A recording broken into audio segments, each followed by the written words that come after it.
Sorotan lain, Polda Metro Jaya setelah selesai melakukan pemeriksaan kejiwaan terhadap tersangka pemeran film porno Siskae di gedung Bitdokes Polda Metro Jaya.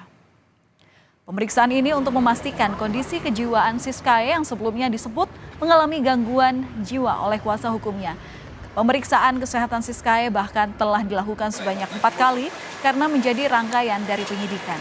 Pemeriksaan ini diantaranya adalah 2 kali tes psikologi dan 2 kali pemeriksaan psikiatris. Tanggal 31 Januari pagi hari jam 9.30 apa yang diperiksa? Dilakukan pemeriksaan kesehatan jiwa atau pemeriksaan psikiatri.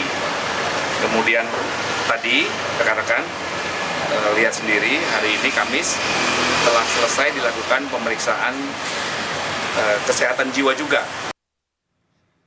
Detik-detik banjir lahar hujan menerjang lokasi wisata air terjun di Lumajang, Jawa Timur terekam kamera pengunjung. Selengkapnya saat lagi hanya diberitahu.